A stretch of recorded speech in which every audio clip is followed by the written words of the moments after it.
Hello and welcome to a new episode of the Tesol Kuwait podcast. Today I'm honored to be having Ms. Hawra Khalfan as our guest. Ms. Hawra is a second language English teacher at Payet in Kuwait. She has a lot of experience teaching English as a second language and is also a second language researcher.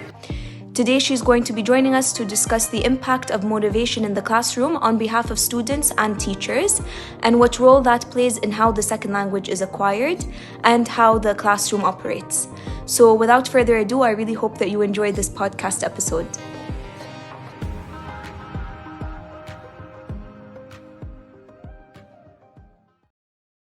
So Hawra, you are our guest of honor today.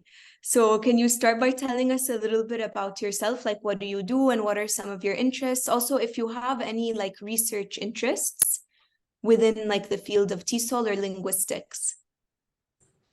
Hi, I'm Hawra. I am a lecturer at Pate in the College of Health Sciences. I mainly teach beginner English classes.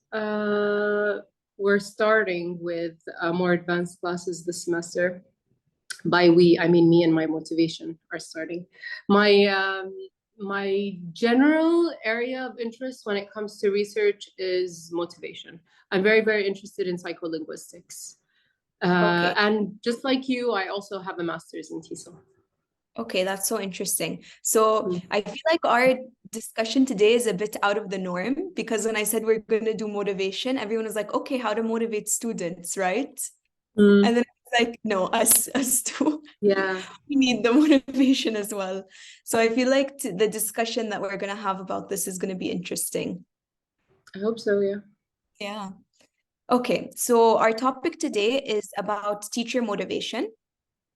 So first, I kind of wanted to ask, because I feel like this is something that a lot of teachers deal with, but it's not really discussed. Because everyone is like, oh, like, how can we motivate students more? What are some of the things that we can do to make them more interested in things? But then teacher burnout is a really real thing, and it's something that so many people struggle with. So I wanted to ask you, have you ever personally struggled with motivation as a teacher? And if so, are there specific things that you've struggled with? Yeah, I have.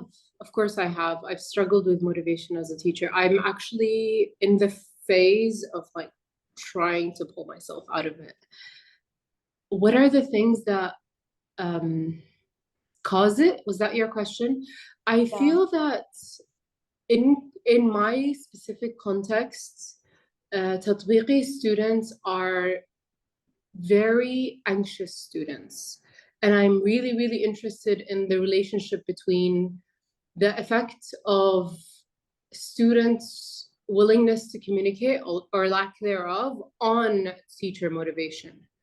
Yeah. Because I found that when I began my job at Pate, I was very heavily motivated. I always had this very save the world mentality when it came to my teaching, because I knew that English was a global language and this could genuinely change my kids' I call them kids, but they're college students. It could change their life, but then I found a very slow decline in my own motivation. I went from very ideal self motivation. If we're talking about motivation, we can talk about Dornier's possible selves theory of motivation, and Dornier talks about your ideal self and your ought to self. And when I think about myself in that same lens, my ideal teacher self was who I began as, and I ended up more teaching to teach because it's my job. And I feel that personally a huge part of it was the students, because I tried every method that I could think of in terms of motivating students, but I noticed that my students come from the context of a heavy foreign language anxiety setting based on their prior educational, their history.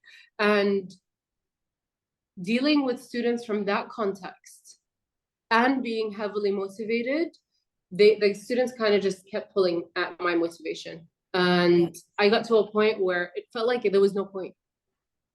Yeah.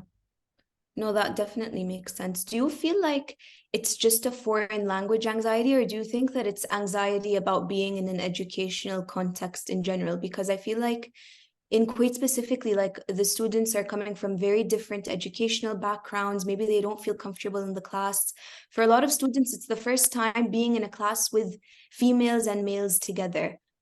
And I don't know if tatbiqi is like that, but I know that in Kuwait University, that is like one of the sources of anxiety. So do you feel like there is a way to like mitigate the anxiety if you use Arabic in the classroom, or do you feel like it doesn't make a difference? It doesn't make a difference, genuinely. And especially since so in my master's, the thesis that I wrote had a lot to do with the impact of segregation on motivation, because I thought it was very interesting to study the difference between motivation in students who are in a mixed classroom and versus others who are in a segregated classrooms. And knowing that and still teaching segregated classrooms in Tatbiqi, we actually have segregated buildings even. I don't find the difference exists. And the only, wild card that exists here would be, could I be negatively influencing my male students' learning because I am female and they're not used to that? But I see the same patterns existing in my female classrooms as well, and they're used to being taught by females. So that leads me to believe that it's not the direct context of the classroom, but something deeper. Yeah. Do you think that it's an attitude towards education in general or just towards learning English? Honestly, I don't think it's an attitude towards education in general, because when I do discuss the issues that I face as an English teacher with my colleague who teaches physics, for example, or environmental science or whatever, they're shocked that I'm sometimes in a classroom where I'm talking and asking a very specific question, and the student that I'm asking, or even if it's like the general environment that I'm asking, like all the students, they just look at me. And I'm like, and they're like, it just gets like that, especially in the beginning of the semester before I get to gain their trust. Yeah, there's always like those awkward few days, and then you have to hold yourself back because it is like it can bother you because you're like, okay, like I want to talk to you, I want to address you, but like everyone's just looking at you blankly. So then what are you supposed to do with that? And then it's hard to take that somewhere. So I feel like that, yeah, and I feel like that does not, I do agree with you. I feel like maybe there is like some discussion that could happen about how English is perceived in Kuwait, because I feel like there's two kind of perceptions. One is that maybe English is not seen as serious of a subject, so they don't really feel like they want to try that hard. And the second thing is that speaking English in general can have like that stigma attached to it. That especially I feel like with male students maybe is stronger. So that is like something that's really interesting. I believe one of my colleagues in the language center did her PhD on English with male Bedouin students. So tribal, like male students who are raised in a very, very tribal way, and their perspective on English and why they're very hesitant. So yeah, I do think that there's a lot at play here. So going off of that, do you think that a more motivated class impacts your performance as a teacher? And if so, how? Yes, it does impact my performance, because when I feel that my students are here trying to learn, it feels very different to when my students are here because they have to, because they don't want to get an FA. And you can feel it, like you just the way that they're looking at you when you're explaining and when you're asking questions, or when you're trying to make sure that they're at a point where they're actively listening to you or taking in the information. And yes, it does affect me in that it makes me question, why am I even here? like if the people that I'm attempting to teach, and attempting is a very strong word here, if I'm attempting to teach adults, especially in the context of higher education, like I'm attempting to teach adults, but those adults don't want to be here and don't want to be learning. So what am I doing? Yeah. It can feel really defeating. Yeah. But I feel like there is this attitude where it's like, oh, but it's the teacher's fault. Like if your students are motivated, it's because of you, because you're not doing enough. And do you agree with that attitude? Like, do you feel like that is always true? Is it sometimes true? What do you think about that? I find that there is a level of enough that is very personal between the student and their context and the teacher. So, for example, something that I do to motivate my students, especially the 99 students who haven't taken an English class in any higher educational studies before, I do a Badliya party. It is just something I just created. I wanted to actually ask you about that after I saw Yeah, that. I just, because I noticed that every time I had conversations with my students and I attempted to understand why they are not responsive or why they're not showing up to class, or when they show up to class, what makes them pick up their phone, it was always about, I'm afraid to say something wrong and someone laughs at me because we have Bidliya culture here. And then it was always about, I don't want to be picked on and I don't know the answer and I feel stupid. I don't know how to pronounce the words and I always make mistakes. It's very, very, very, very like circular. These answers are very, like almost always the answers I get. And I realized that the way I deal with it is open conversations and open communication with the students, but also giving them a chance that is not in a classroom setting, not in a traditional classroom setting where I'm giving a lecture and they're taking in everything that I'm saying, where I allow them to practice English. And so I tell them that we're going to do Badliya parties. And I have noticed a huge change in my students when it comes to Badliya parties. The same students who I'll ask a question and they'll say nothing, zero, like the entire, it's like echoes, just me, crickets in the background, you know? And then those same students, give them 2 weeks after the Badliya party, when they've created a community, when they've created trust between themselves, when they've noticed that I'm still trying, I haven't given up on them. Today, for example, my same students who refused to answer anything were arguing with each other over who gets to answer, and they were raising their hands. And I was like, ladies, a moment of love to all of you, because wow, I'm so pleasantly surprised that we got you here, you know? And they all giggled. They were all laughing because they were like, oh, yeah. They didn't even notice they were doing it. They got to a comfortable state. That's great. Can you explain, just for context, first, what is a badliya? And then what is a badliya party? So in the context of Kuwait, a badliya is a word that you would mispronounce, and whether it's in English or Arabic, it doesn't matter. And in Kuwait, this is a very common joke that is thrown around. Everyone is always listening for badliyat. And everyone is always listening for words that you mispronounce so you could be the butt of the joke. And so I thought that taking the concept of a badliya and owning it and asking students to bring their badliyat and a dish if they wanted to for the party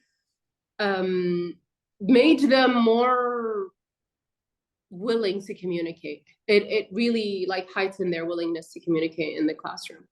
That's great. Can you give some examples of badliyat that they brought to class? So they would bring, I have a student who brings, she always messes up her no with node. So she would go like, I knowed that. And it always makes me smile when I hear her, because my daughter makes the same mistake. So she also has that ed for irregular verbs. And so I didn't address it during the party, and that's one of the rules. So we made community rules for the parties where I'm not allowed to correct their English. I only speak to them in Arabic because my bedliyat in Arabic. So I wanted to kind of meet them. And as a Kuwaiti, my bedliyat in Arabic are very high. Like there are so many words I mispronounce. But when I'm teaching, and if I ever rely on Arabic for my teaching, I always tell my students, oh, I'm always a Badliya queen and it's okay. And I try to own it. But when I pushed them to own it, it was a very different experience. So yeah, during the Badliya party, they would bring their Badliyat and they would bring food and they would talk to each other and I would find them giggling to each other about Badliyat. Oh, miss, I said this and I meant this yeah. I feel like that's a great way to also get them comfortable, like what you were talking about in the beginning with anxiety. And I feel like just them not being afraid to mess up in front of each other is like, that's such a big part of it. Yes, and not just mess up in front of each other. There's also this other thing where if they mess up in front of teachers will always call them out and repeat their mistake and use them as an example. They're used to. Yes, and they're always expecting me to do that. And when they feel that they get to a point of trust with me where they know that I'm not using their mistakes against them and I won't highlight their mistakes, but later on when I'm explaining that lesson, I will reference the mistake, but not as attached to that specific student. Not directly. That's a good way to do it. Yeah. I feel like also being vulnerable, like admitting that you also don't know everything, because I feel like that also gives them anxiety. Like, I feel like we have an upper hand because we're able to speak to them in Arabic. And I feel like that makes a huge difference. But my Kuwaiti is like really bad. So even when I'm speaking to them in Kuwaiti, I'm like, I'm going to make mistakes. I want you to correct me. Like if I'm saying a word wrong in Kuwaiti, just raise your hand and say that's not right. Or tell me later, like, oh, you said this wrong. Because I feel like we're all here to learn. Like there's no like shyness that you should have when it comes to not knowing a language, especially a language you're not familiar with. So I feel like that is, what you're doing is amazing. Yeah. Thank you. I appreciate that. I think when it comes to a language that you're not familiar with, but you are expected to be familiar with, because they have been in English classrooms since childhood. And I think there's some form of shame involved. And that's why I always assume every English student I have, every student in my English class does have foreign language anxiety. I always assume it. And when I assume it, it motivates me to be a better student, and it motivates them to be better students as well. Yeah. Do you feel like the institution that you're a part of should be playing a role in this, or do you feel like it's not really their job? Because when it comes to like placing blame with motivation, it's like, like the students either need to try more or the teacher needs to try more to engage the students. But do you feel like there needs to kind of be an academic cultural change that's maybe even bigger than us or bigger than just our subject? So I don't feel that the institution can be to blame, because we are pushed to create committees for curriculum development. We are pushed to do professional development workshops for our departments. We are told that research will get us promotions, and we are always supported with research financially and otherwise. So I can't, with rational mind, blame the institution itself. But what I can do is highlight a problem to the institution and see what gets resolved. And that's why I'm really interested in doing my PhD on language anxiety and teacher motivation and their connected nature in Tatbiq. Yeah, that would be very interesting. Do you feel like it's different? I don't know how much you know about like the different institutions in Kuwait, but do you feel like there is a difference? In what way? Like, do you feel like certain students are more motivated in other colleges? less motivated in different colleges, maybe varying by major. Do you feel like there is a difference? I don't know if... So for us, I've taught in 2 colleges now, technology and health sciences, where I currently am. And I haven't experienced much of a difference. But what I haven't done is teach bachelor students at health sciences yet. And if I do get to a point where I teach them, I keep hearing from my colleagues that they are so motivated. It's like having A students in a class full of A students when it comes to bachelor students. And so I don't know. I don't know. But I have taught in the Ministry of Education high school. I have taught in a private school, bilingual school. And I do see that there's a huge difference in motivation, but it's very hard for me to compare the motivation of the context of a public high school to a private high school here. Yeah. I feel like that would be very different. Yeah. I have experience before KU teaching in 2 different private universities. And I don't think there is a difference in motivation. I feel like that's the same. What I would say is different is a difference in anxiety levels. And I feel like in private universities, there is a big like university culture. And a lot of students get to know one another through different things. And you'll come into a class and find that everyone already knows each other. Everyone's comfortable speaking in front of each other. Everyone's comfortable working with whoever you assign them with. Whereas I feel like with a bigger college, bigger institution, bigger university, I do feel like that lack of familiarity, like what we were talking about before, that can contribute to anxiety. Yeah, potentially. I would not be surprised, to be honest, which is really interesting because I graduated from GUST. And in GUST, I remember taking English 101, which is like the basic English class for any bachelor. And yeah, there was a lot that our teachers could do. And I was surrounded by students who had graduated from government high schools, public high schools, and they were working just as hard as I was. Yeah. Actually, maybe harder even, because they didn't have the basic structure of English, and they got it done just fine. So it is very interesting to understand how the context of where they've applied matters, because in private institutions, English matters because they are taught every class in English. But here, the only classes that they need English for are English. Yeah. So do you feel like that's also because they are used to being taught by Arabic speakers? Do you feel like, I don't know if, like, we obviously don't have that much experience with this, but from the people I know who are teaching students so the teacher's L1 is not Arabic, it's English or something else. They even have a harder time communicating and motivating students. So do you feel like that also plays a role in it? Do you feel like we do have a benefit because we are able to kind of find that common ground with them? Yes, for sure. I can't imagine someone who can't speak Arabic teaching my students. But at the same time, I wonder how much more my students would be pushed to learn if their teacher didn't rely on Arabic.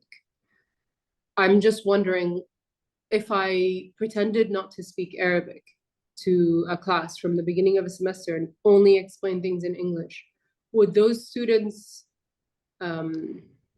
English skills, because it's very heavily dependent on they have to pass, would they grow faster than, I mean, I don't know, but it's Would you be willing to try that one semester and see how I it would. goes? Anything for research. Everything is research. Want to too. But then I feel like a lot of students can't communicate at all in English. So then it's like, how am I going to communicate with you if we can't speak to each other?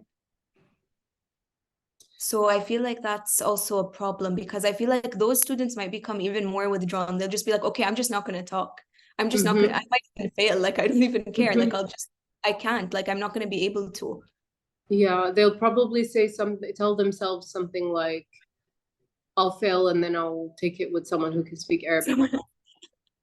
Probably. Do you feel like that we as teachers, like, how can we foster motivation within ourselves? So even like regardless of the performance of the class and their levels of motivation, what can we do to motivate ourselves? So I can only talk about my own practices and how I motivate myself. I motivate myself by always pushing myself to learn about teaching practices and trying new things. Because I noticed that at my lowest teaching motivation, I was a copy paste human being, you know? I was like, I've taught this class before. I don't really need to engage more with the content. It's easy. Like all I really changed was my summative tests, and everything else didn't really need changing. And so yes, I think that's something that is very useful. I've also been reminding myself that what makes a good teacher is a good human being. And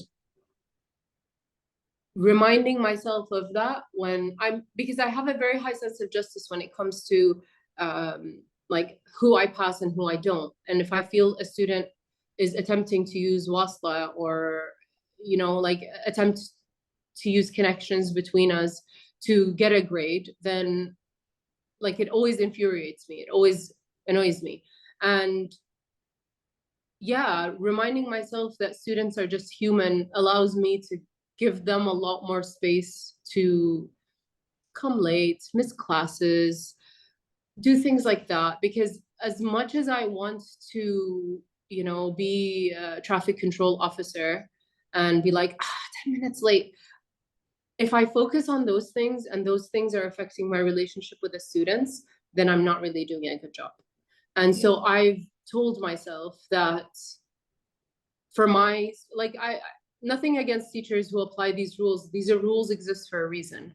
But for my teaching strategies and for my personality, I find that giving my students more freedom when it comes to coming in late or you know, if they miss an assignment, they're allowed missing one, and they're allowed to, these kinds of things have motivated me more because they take a lot less energy from me on things that don't really matter as much as the content and making sure that they understand the ideas. And it has become a lot more sustainable for students, maintaining students' lack of anxiety in my classroom. Yeah, that's actually really interesting because I feel like that's kind of like a conflicting ideology within teaching. It's like, do you need to focus on the rules or do you just want to focus on the content and then maybe feel like everything else is not really your responsibility? And I feel like it's interesting, like your perspective on it, because I feel like this is something that so many teachers have different perspectives about. Yeah, I feel that there's a lot that teachers get pulled into that is administrative. And I don't connect with the administrative, because if we're jumping back into possible selves and ideal self and ought to self, my ideal teaching self is someone who teaches in a way that I'm like giving my heart to my students, not teaching in a way where I have to finish this content. And so I have to make them understand the, I don't know, past progressive. And so I'm just continuously repeating it and regurgitating the same information and just expecting them. Because if that was my goal, then yeah, traffic officer might be useful. But for me, I want to know them as humans, and I want them to understand that their relationship with English is not black or white. It can be middle ground where you're still learning. Yeah, that's a really interesting take. And I feel like that's so valuable for them too. Because I also feel like, you know, like the public, especially system in Kuwait is so rigid. And it's like, oh, you need to get this grade so that you can like go to ilmi or adabi and like all these different things. And it's like, no, like it's about the process, even if you make mistakes. So that's a really valuable like perspective that you have about that. So you said that you were trying some new tactics every time you're engaging with the content. So have you had anything specifically that you mentioned the Bedliat party, but is there anything else you feel has been a valuable tool, like with teaching ESL? Yes. There's one class that it's English 101. English 101 is given to all students in all the language, like it's under the language center, but it's given to all students in the same way for all colleges. And this semester, I told myself that instead of teaching them in the traditional way, and giving them the grammar that they need, subject verb agreement, and I don't know what, and modules and all this stuff, instead of teaching it that way, what I want to try to do is to meet those same objectives, but through a skill-based approach. And so from the beginning of the semester, I asked each of them where they feel that they could grow the most in their English class and what skill they really, really want to focus on. And I got them to brainstorm their perfect self-image at the end of the semester, where just through imaginative practice, through the you who walks out of this class, who is the you who walks out, and what did she look like, and what did she gain, or what did he gain, and if you walk out with this skill, what would it be that what would it be, and how would you use this skill in your life? And so I had them choose one skill, and they all get the same content, but what they give me for assessment is going to be based on that skill. So the speaking students would give me a presentation on that same content. The listening students would, and so I just divided it in that way. And I've noticed a huge change in their attitudes. I can't for sure say that this is going to be better in terms of understanding the content and stuff like that. It could just be the same, but the thing that grew more is their own personalities in their English class. I don't know. But I'm very interested to compare my students from last semester who took English 101, and which I taught in the traditional way, and then this semester, and see from quiz 1 to their last quiz, or from their midterm grades and final grades, and juxtapose it and see how their growth changed. That's honestly a really amazing thing to try. I kind of want to try that too now, because I feel like they all have their own specific reasons for being in the class. Okay, they have to take the class, but they all struggle with different things. And I feel like when you try like a one size fits all approach, it's not going to work, or it does work, but then yeah, you see that they're not as motivated. And what I like that you're like talking about is like, mashallah, you're an amazing writer, and this is like a creative passion that you have, so you're kind of bringing that passion into the class by asking them to do some kind of like reflective work. So I feel like that's another like good tip for motivating teachers. Like, do you think that that's valuable, trying to kind of connect your own passion, even if it's kind of not related? I do. I do, because whenever I think about my writer self and the kind of creative processes and the ways that I divide my projects and things like that, if I apply that same journey of growth to my students, then I can relate a lot more to them as students. Because sure, I do have English skills enough to teach them, but I don't necessarily have those same skills in that same way as a novelist. And I'm constantly, constantly, like always learning more. And it allows me to be more human and put myself like on their level. Yeah, that's a really amazing way to think about it. So now what I wanted to do was engage you in some like rapid fire questions. Okay. So I'm gonna try to get to as many and like try to see if we can do it in like under 2 minutes. But I just want you to answer this with like the first thing that kind of comes to mind. Okay. And if you feel like you want to take a bit more time to think about the answer, you can. But I kind of want to just get like your immediate response. Okay. So What is the number one activity that you like to use in class? Puzzles. Puzzles. That's really interesting. Just get them to find a solution. Okay, that's really cool. What do you think is the hardest skill to teach? Speaking. Speaking. Do you feel like there is a least motivating day of the week for students and teachers? Thursday. Thursday. What about the most motivating day? Tuesday or Monday. Which is the more motivating semester, fall or spring? Fall. Definitely. What do you think is the best way to de-stress after a stressful day of classes? Read. And then what's one tip, if you have to give only one, for teachers who are dealing with burnout? What would you suggest? Put yourself in your students' shoes. It's the only way to do it, I think. Yeah, I agree. I feel like when you see, like what you were saying, like see them as human, you know, like they make mistakes. Maybe they are not motivated. Maybe they're struggling with their own things. Like so many times they'll say like, oh, I have like my own things that I'm going through. Like they also have their own classes that are different than your class. So I feel like that mindfulness, like we have to apply it to ourselves and to them. Like we need to be aware of when we're experiencing burnout, and then we should also try and recognize it in them. Maybe they're going through a tough time or they're struggling with the material. Some students require more attention than others.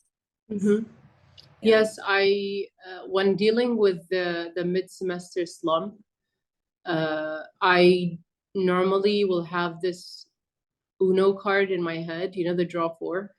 I just throw it out in my, again, this is all in my head, but I always remind myself when I walk into a class, even if we have a test that day, if I look at the students and I'm like, okay, no, draw four, I need to draw from them. I can't be giving them right now. And I just sit on my desk and I can't sit behind my desk. I sit on my desk and I'm like, what's going on, guys? And I just try to get as much from them and take it in, because that's when they really just need to be heard. And this gets them so much more motivated for the end of the semester and their final exams. That's amazing. I want to try that now as well. Try it, yeah. We need to like kind of connect to them more. Exactly. And I'm always trying to find ways to connect to them. Yeah. Always. I always try to, and I think also being a parent helps with that, because whenever I want to teach a skill to my babies, I have to be at their level. And so I can't teach a skill to my students if I'm not at their level. I have to understand them first. Honestly, that's true. Like that's connecting back to seeing them as human. Like at the end of the day, when they approach you, it's like they're your child, like not me, for me, maybe not my child, but like your younger sibling. Like I see my brothers and like so many of the boys who come in, like tell me that they need extra help with something. Like so many, like, you know, you just try to, like you said, being a teacher is about being human too. So like you need to have that human aspect in order to help them. Yeah. So that's something that I feel like if any teacher is kind of struggling with motivating themselves, then maybe getting back to like the root of it. Yeah, sometimes institutions make it so hard for teachers to feel human. And it's not necessarily any institution. It's just the concept of having to make sure the objectives are met by the end of the semester or the end of the school year. It's how is a teacher going to maintain the humanity of each student and listen to each student if they have a classroom full of, I don't know, 50, 60 students who, you know, like it's just at the end of the day, you're like, this doesn't make sense. This is a problem. This is a problem now with like so many colleges in Kuwait. I feel like you can't have a class that is meant to be skills-based and is meant to give feedback to every student. It's not a lecture at the end of the day. You're working with them. You're looking at what they're doing. Like you're going to each desk trying to see if they're doing it correctly. And then when you have a class of 60 students, it gets impossible. Yeah. It really does. It's just like something, that's why I was kind of asking, like, who do you think like is playing a role in kind of either creating or like depleting motivation? So I feel like it is something that we can all reflect on, like what are our individual roles as teachers, as the institution, as a student? Yeah, definitely. And a huge part of it comes from the history, even because when we're dealing with adults who are walking into our classrooms at university or at college, they already came with their own bags of trauma and bad experiences. And for me to get to a point where I can try to alleviate some of that pressure that they're feeling, it's the end of the semester. Yeah. But I also have to make sure that they know all this grammar and they can do all this writing. And I have to check multiple drafts of their writing, and and it just doesn't make sense. At some point, it stops making sense. Yeah. Yeah. Mm. Do you have anything you want to add? Any final thoughts about this? No, not at all. I feel that we need to remind teachers that they have a role in their own motivation, and that they're allowed to not be their best selves some days, as long as they're meeting that best self on others. And yeah, I think that's the main thing that I want to end on. That's a great way to end, and that's a great message to kind of give any teacher who might be struggling right now, especially during Ramadan, because I feel like a lot of us are struggling, but it's important to remember that at the end of the day. Yeah. Thank you so much. I'm so happy that you agreed to be a guest on the podcast, and it was amazing to talk to you and learn more about this topic from you. So thank you so much. Thank you, Samira. I appreciate you, and I appreciate Tesol Kuwait for what they're doing, because I feel that the platform is allowing a lot of educators who are struggling to teach English a means to feel heard and seen. So thank you guys for doing what you're doing as well. Thank you. Thank you so much.